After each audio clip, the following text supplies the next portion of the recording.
18 herramientas para implantar un sistema de gestión de calidad. En general, la idea de implantar un sistema de gestión de calidad debe partir pues de tener un convencimiento de su necesidad, y para ello ayuda mucho el tener presente las normas ISO 9000, en este caso específico la ISO 9001 sobre los requisitos. Pero además de eso, hay que leer la norma, pero también utilizar diversas herramientas que nos ayudan a hacer este trabajo. Vamos a ver en este caso estas herramientas que hemos seleccionado, que son 18, pero que podrían ser más o menos dependiendo de cada caso y las decisiones, ¿no?, que tome la persona que está implementando el sistema o el equipo de trabajo. Acá tenemos la lista. Primero, el FODA es el diagrama de fortalezas, oportunidades, debilidades y amenazas. La tabla de partes interesadas, necesidades y actividades. El mapa de procesos. El CIPOC, las siglas en inglés de Suppliers, Inputs, Process, Outputs y Customers. Es decir, proveedores, entradas, procesos, salidas y clientes. Quinto, la lista de chequeo de responsabilidades de la dirección. Sexto, encuesta a clientes. Séptimo, política de calidad.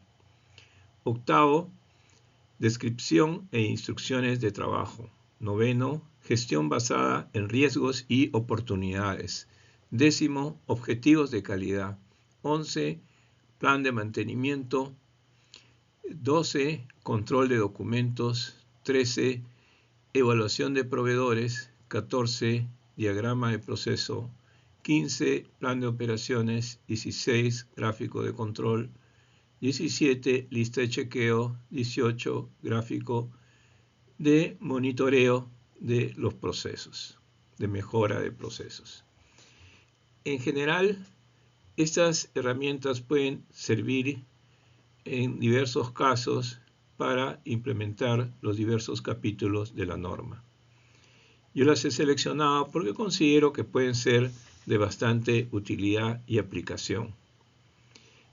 Podría haberse seleccionado de manera diferente, por supuesto, depende de cada académico, de cada experimentador y de cada profesional que está implantando este sistema en una empresa.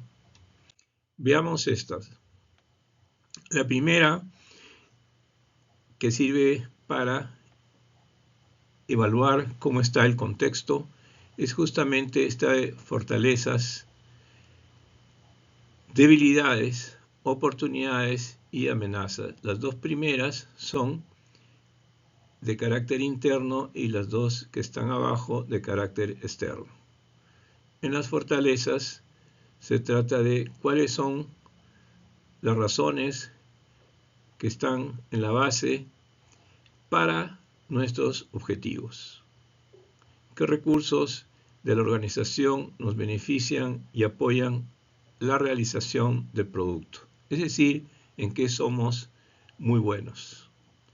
Las debilidades, lo opuesto, cuáles son las razones por las que no logramos nuestros objetivos, qué recursos de nuestra organización necesitamos mejorar o complementar. Por otro lado tenemos las oportunidades.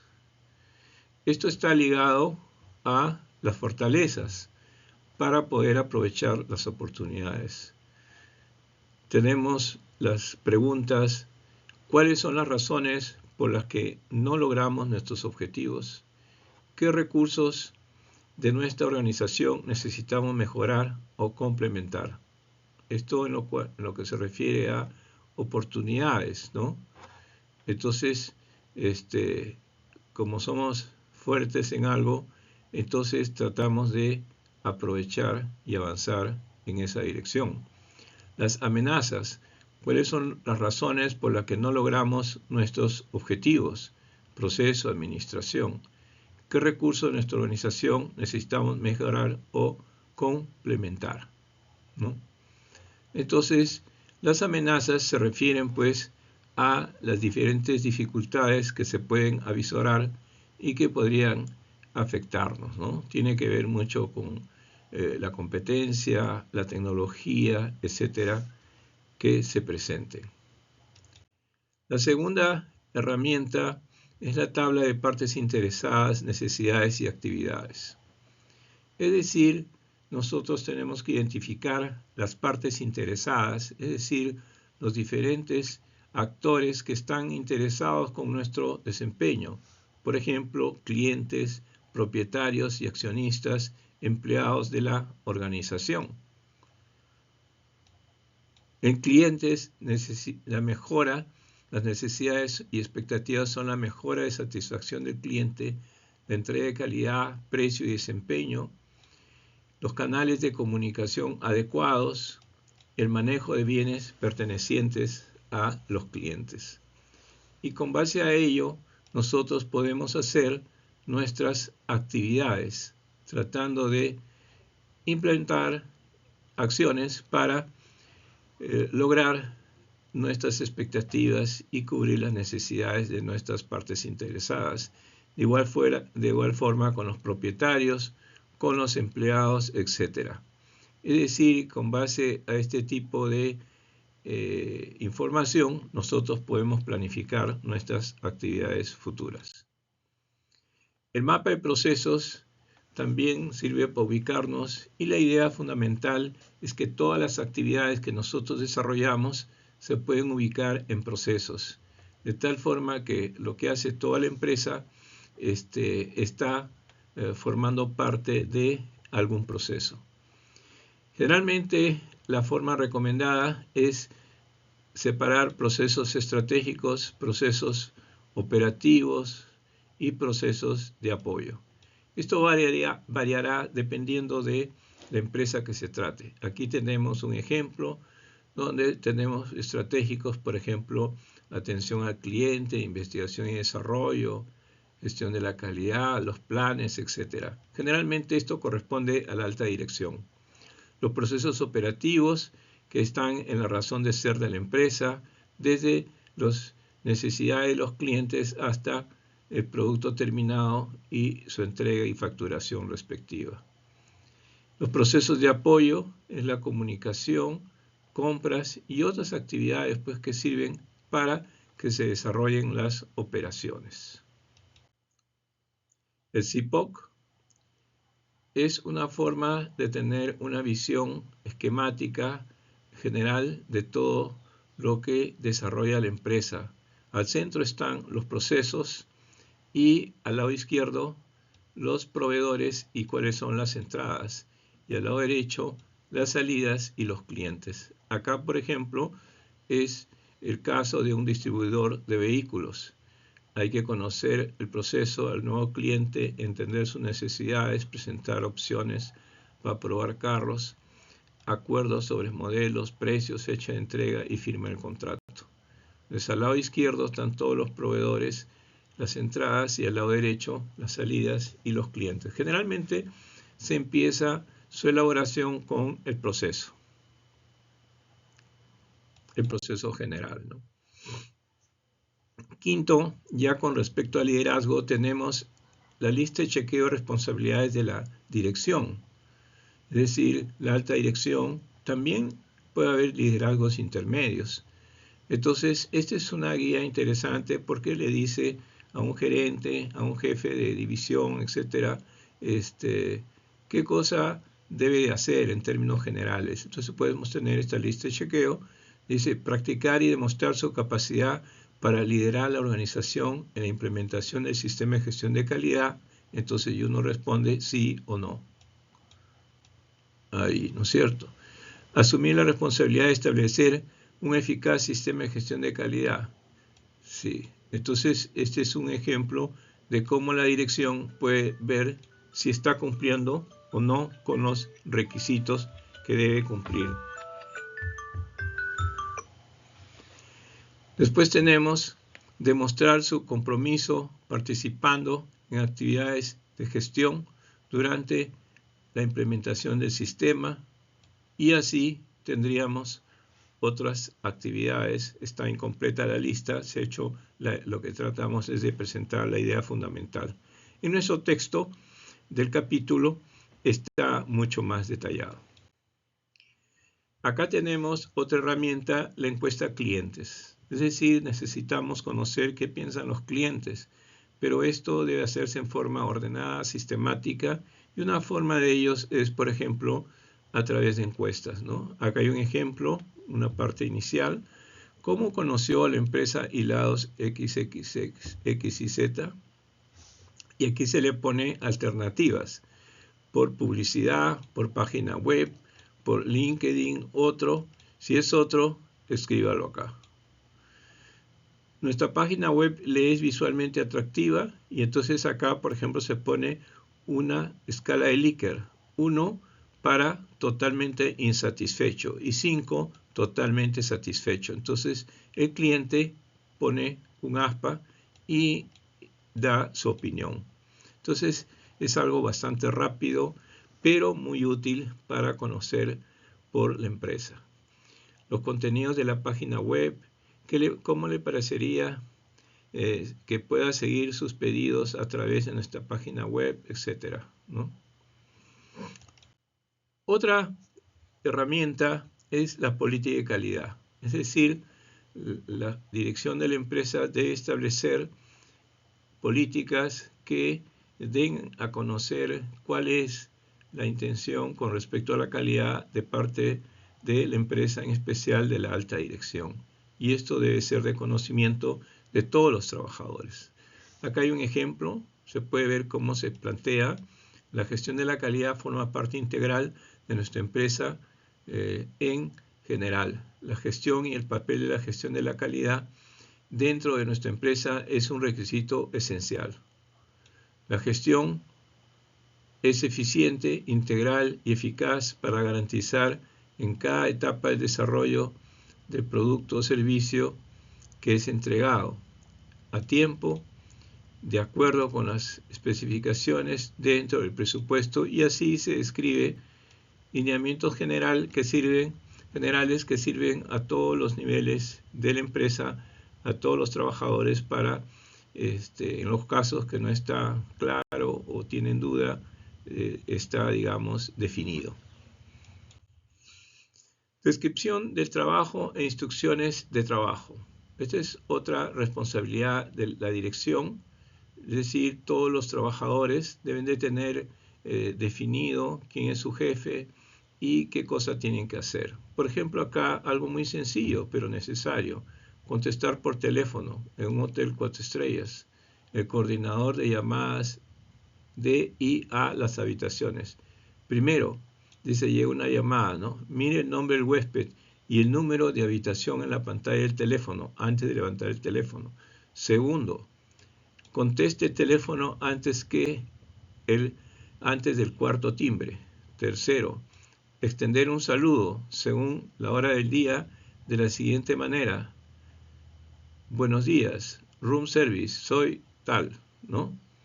Escriba el nombre del huésped y el número de habitación en su formulario 1 de pedido, y así sucesivamente, ¿no? Entonces, es que, digamos, el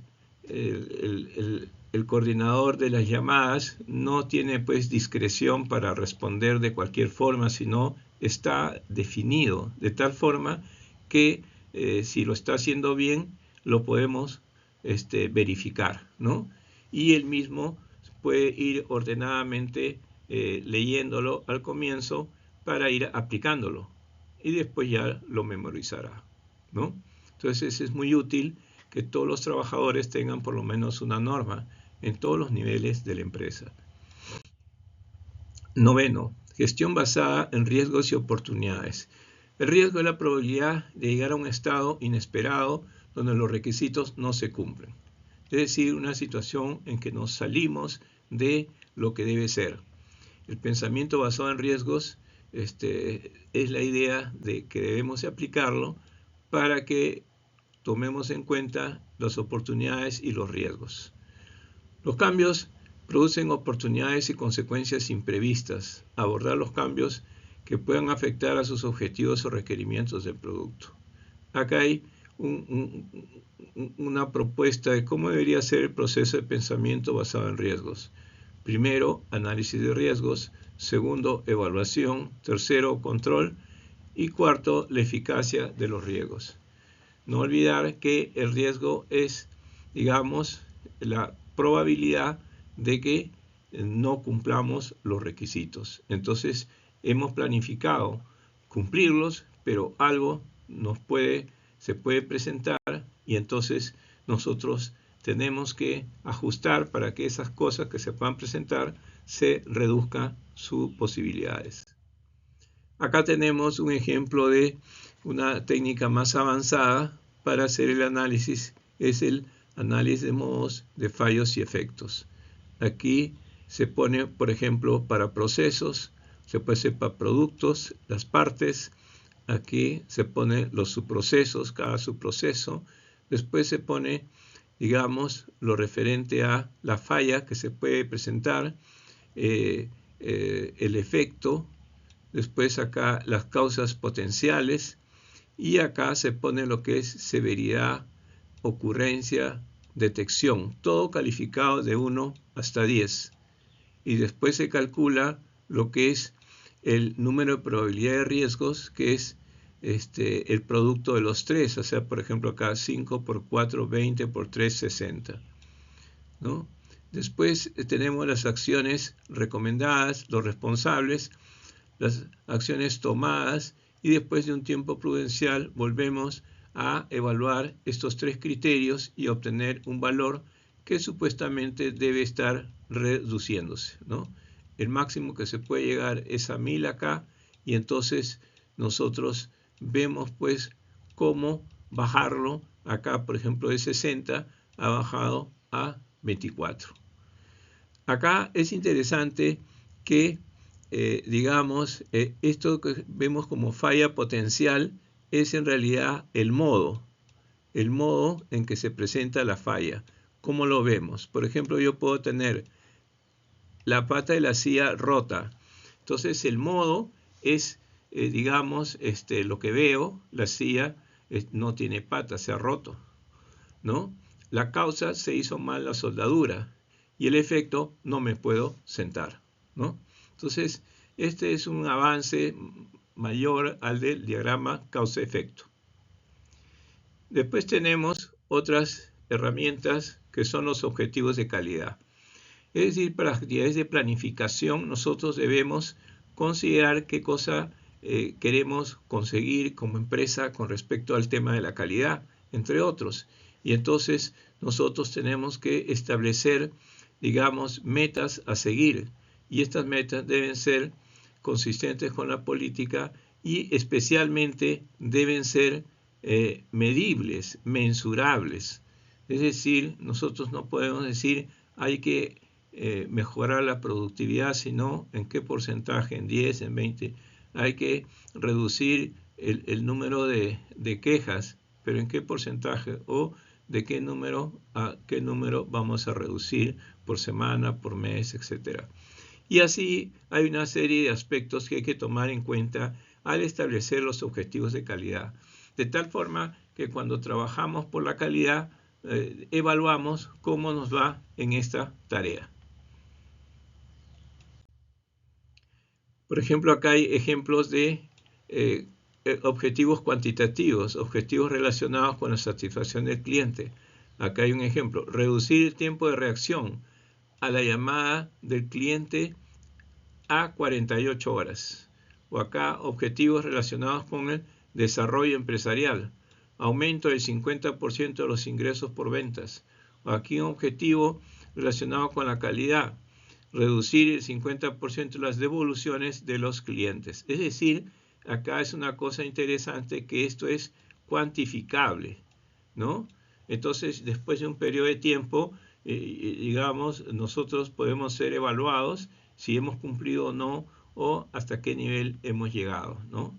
O sea, hay que evitar la generalidad al decir hay que reducir las devoluciones y al final, bueno, hicimos 20, como podríamos decir, reducimos en 20 o reducimos en 40, etcétera, pero no teníamos una meta, entonces todo está bien, siempre está bien. La herramienta 11 es el plan de mantenimiento. Esto se refiere al apoyo al capítulo 7 de la norma ISO 9000. Entonces acá tenemos diferentes máquinas, ¿no? 10, 20 con estos códigos, y acá está todo lo referente a, digamos, el mantenimiento de cada una de las máquinas, su nombre, qué cosas se tiene que hacer, con una X se ha establecido. Este es un tema fundamental, pues, para evitar que los equipos se deterioren y en todo momento tenerlos operativos trabajando.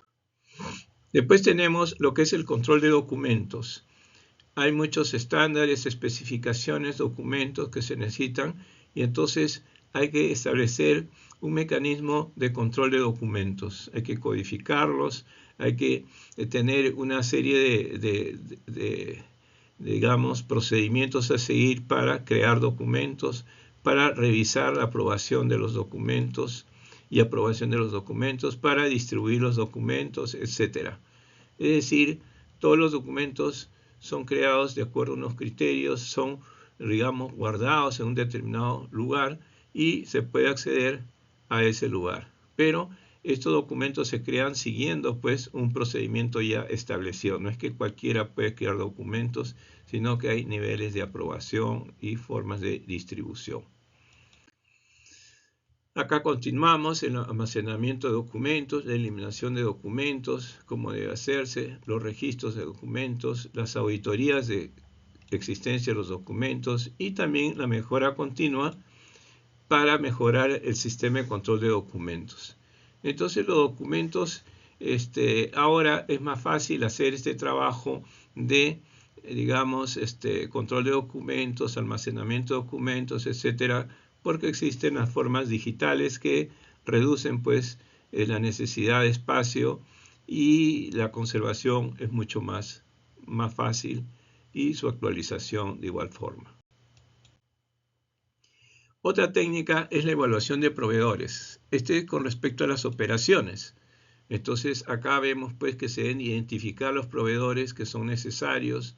Se debe de solicitar información, o sea, qué información debe estar ya establecido y debe estar establecido un procedimiento para evaluar los proveedores. No se trata de aceptar por aceptar proveedores, sino que aceptarlos siempre y cuando cumplen determinados requisitos. Evidentemente, entre los requisitos está, pues, que entreguen un buen producto, que tengan esa capacidad, que tengan esa confiabilidad, un historial adecuado, etcétera, un sistema de gestión de calidad y todos esos aspectos, ¿no? Tiene que haber una selección de proveedores, el monitoreo, ¿no? La reevaluación de proveedores y llevar registro de los proveedores.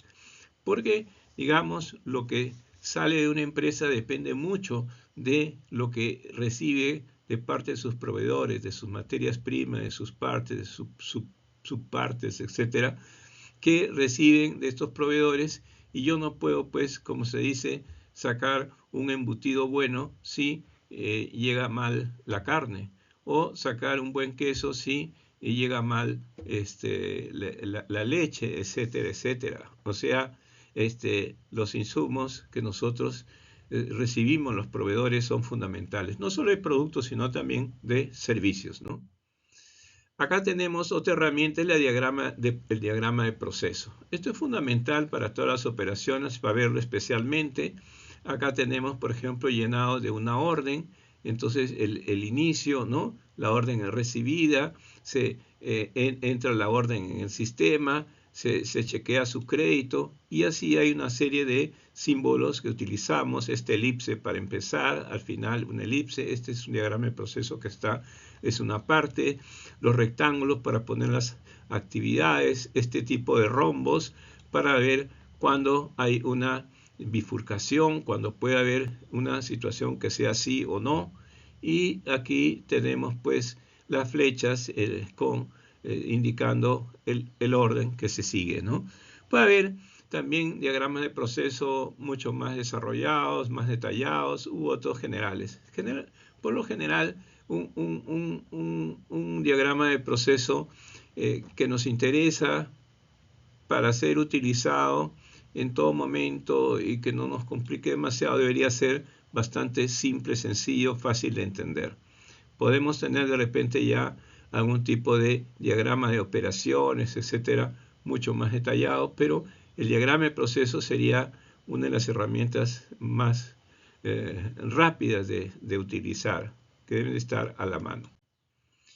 Después tenemos lo que es un plan de operaciones, esto con respecto a las operaciones, ¿no? Entonces hay recepción de pedidos, hay programación de la producción, abastecimiento de materiales, ¿no? Una serie de otros pasos que se siguen para una operación, ¿no? Nosotros tenemos que, en base a lo que nos dice ventas, nosotros tenemos que organizarnos para satisfacer esa demanda de ventas. Y entonces nosotros tenemos que tener pues definido cuánto de cada tipo de materia prima vamos a usar, cuánto de tiempo de máquina, cuánto personal, etcétera. Y todo eso nosotros lo introducimos en el plan, ¿no? Y hacemos los pedidos, los requerimientos a la oficina de abastecimiento, de compras, etcétera, ¿no? Aquí seguimos, por ejemplo, en control de calidad, inspección de las materias primas, o sea, nosotros tenemos que inspeccionar las materias primas que vamos a utilizar, ¿no? Después hay que controlar las diferentes etapas del proceso, el mantenimiento de equipos, ¿no? Hay que tener un programa de mantenimiento, hay reparaciones y servicios. Es decir, hay un conjunto de actividades que vienen a ser lo que constituye un plan de operaciones y que es una herramienta importante. Después tenemos los gráficos de control, que es parte ya del capítulo 9 de la ISO 9000 para evaluar, ¿no? Básicamente aquí vemos un gráfico de control donde hay un límite inferior, las siglas en inglés, Low Control Limit, el average, el promedio, y tenemos un límite superior, Upper Control Limit. Generalmente, de acuerdo al teorema del límite central, es la media más 3 sigma y abajo menos 3 sigma. Y todos los valores que se producen durante los diferentes momentos, horas o días deben estar dentro de esos límites de control. Entonces aquí vemos pues que hay un valor que está salido prácticamente. Entonces nosotros deberíamos de hacer el seguimiento y cuando vamos aquí y hay que tomar acciones antes de esperar que salga. Pero si sale, tendríamos pues que detener la producción y buscar la causa que ha originado esto y reactivar, ¿no? No producir productos defectuosos, porque si son defectuosos no se van a vender, o sea, perdemos doblemente. Después tenemos lo que es la lista de chequeo para evaluación. Entonces, esta lista de chequeo ya habíamos visto un ejemplo en el caso de liderazgo. Acá tenemos otro ejemplo, por ejemplo, para entrenamiento de necesidades y expectativas de las partes interesadas, entendimiento de las necesidades y expectativas. Por ejemplo, preguntas típicas del auditor. Entonces, esto le da indicaciones de cómo podría actuar un auditor, ¿no? Entonces, primera pregunta, ¿cómo prepara su inventario de productos y servicios que espera proveer a sus clientes? Y acá nosotros respondemos, ¿no? Esta es otra forma, cuando vimos el liderazgo era sí, no, en este caso se detalla un poco más y eso nos permite saber qué es lo que se está cumpliendo. Otra herramienta, la herramienta 18, es el monitoreo de mejoras de proceso. Aquí vemos, por ejemplo, en esa gráficas de control muy parecido a esto, vemos que tenemos determinados límites de control superior e inferior, pero eso está en junio, pero estamos trabajando, mejorando, y por ejemplo, miren, en agosto ya estamos en un nivel más bajo, y en septiembre en un nivel más bajo, ¿no? Es decir, estamos pues utilizando los gráficos de control para monitorear las mejoras del proceso, ¿no? Entonces, no es cuestión de decir yo estoy mejorando y así en abstracto, sino en concreto, en base a este tipo de gráficos u otras herramientas similares. Con esto hemos visto pues 18 técnicas que son fundamentales que son muy aplicables, sencillas y que ustedes las pueden aplicar, y también en mucha bibliografía pueden encontrar otras técnicas adicionales.